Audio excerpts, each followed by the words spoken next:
Hello beautiful people. I'm doing something really quick and easy because that's the way I roll. I don't like I love spending time in the kitchen, but I don't like fucking over recipes a lot. So yeah, hope you're good. What have I got? I've got now mixture. You know, with cooking, I always, because it's mostly gluten free, I just usually do a mixture of flour because I just think that it's always good to have different varieties to make that balance of different grains because they're all very different.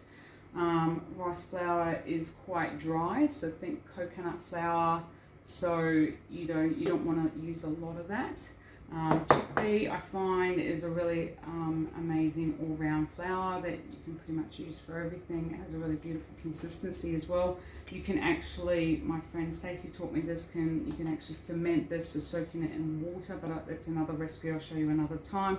Potato starch or even corn flour or anything like that usually has some really cool consistencies in terms of giving it that the bind, so we'll use a little bit of that. Baking powder, aluminium free, bicarb soda. I'm going to chuck in some almond meal, and then we've got sugar as well, but you can fucking pretty much do any sugar you want. You can do liquid, and I'll show you basically the basic that you need to have with any cake. And it's super fucking easy. So basic is 2 cups is what I always work off. So let's say for chickpea, I'll probably do, a full cup of the chickpea. And then I'll do maybe like a quarter of a cup of rice flour. I'll do almond meal, which I could actually just make up the rest. I might make the rest up. And I won't use any potato starch this time.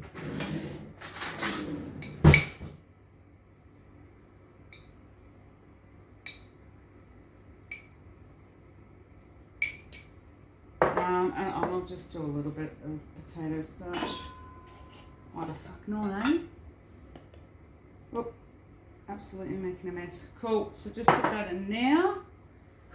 Add your bicarbs, and I usually just do 2 teaspoons or like 1 3/4. So I might do bicarb, half, and then I'll do baking powder. I'll probably do the rest. So maybe like a good, maybe a little bit more of that. Remember, don't forget feeling for the intuition, feeling for, okay, yeah, no, that's enough. Yeah, no, that's good. Just start feeling for it. It's totally possible.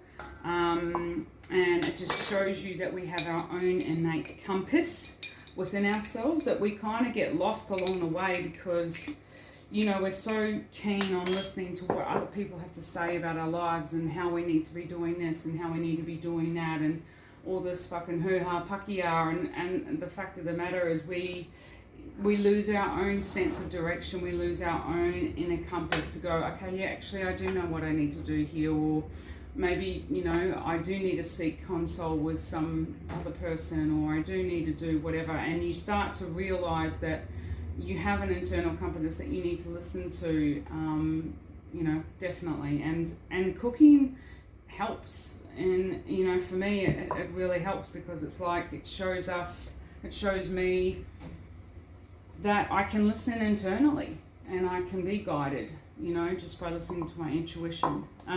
So with sugar, okay, so I usually add about 3/4. I don't like a really super sweet. I'm not a super sweet person. I think sugar, if you're going to get sugar, you want something that's less refined. I'm using coconut sugar here.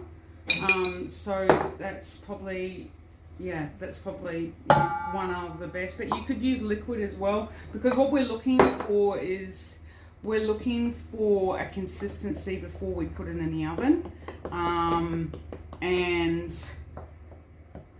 And so if you do add liquid as maple, what you would do is go, okay, well, this is looking quite liquidy, as long as, because the essence of recipes is that you'll always need salt, you'll always need fat,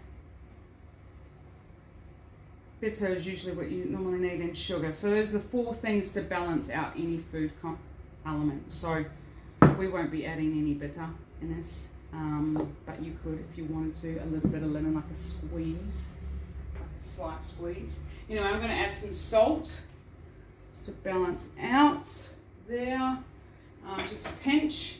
And then we're going to, I forgot to soak some eggs, and I'll show you what I use. Yeah, so I've just used chia, but you can use flaxseed, you can use psyllium husk. I've just mixed it in with the blueberry mixture that I'm going to add to my muffin mix. So basically I just put 2 teaspoons in there with the milk, because milk is a fat element. I've also added a little bit of olive oil, like 2 tablespoons. Yeah, but again, you know, I've just put enough milk in because I know I need a bit to make it wet, but I'll need to add probably a little bit more. But just to be aware, what we're looking for is a certain consistency, so you might have to add a little bit more milk once we've got it in there. But also, what was I going to say?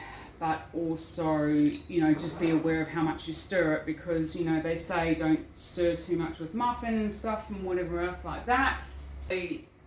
I just keep it to a bare minimum anyway, because I get confused as to what should be not stirred so much and what should be stirred a little bit more, which is like cakes and stuff like that. But I'm technically using the same recipe for both, so I figure I'll just reduce how much I stir. That makes sense. Does that make sense? I hope that makes sense. Okay, so let's have a look. I'll probably add, so I've done the wet and the dry mixture different, like separately, yeah, so just separate, because you know, you can add it all together, you don't have to worry about how much you stir in it, blah blah blah. And then I'm just going to add this in. I'm going to stir it and see what kind of consistency we get.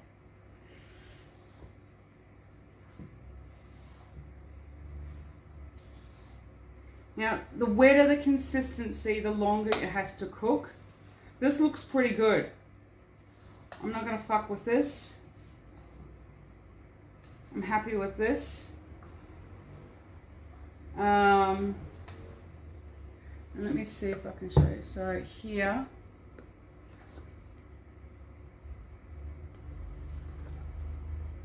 I've still got a little bit to stir around, but again, you know, don't ever stir it, you know, go around the bowl, flip it over, go around the bowl, flip it over,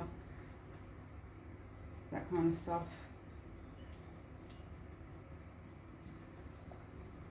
Cool, so yeah, looking good.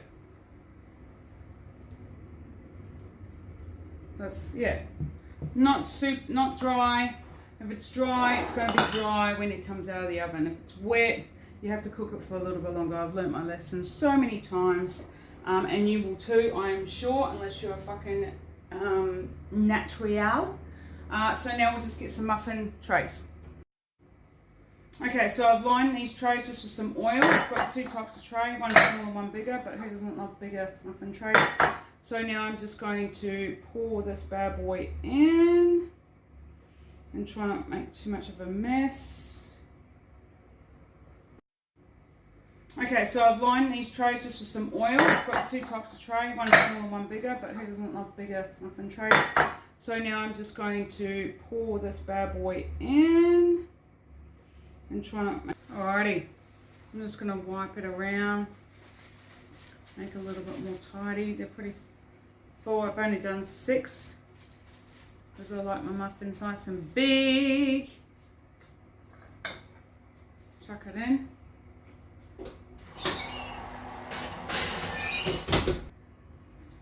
So I've got that for 20 minutes, and I'll show you the outcome at the end. Fingers crossed it works.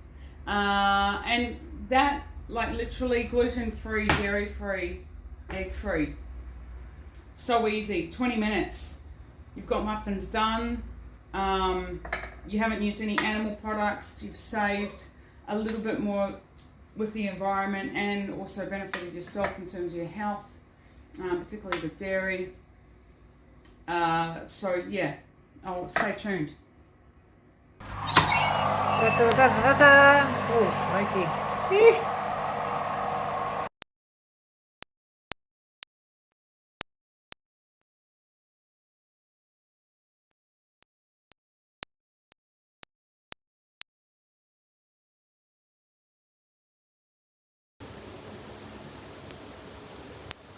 Oh, really good.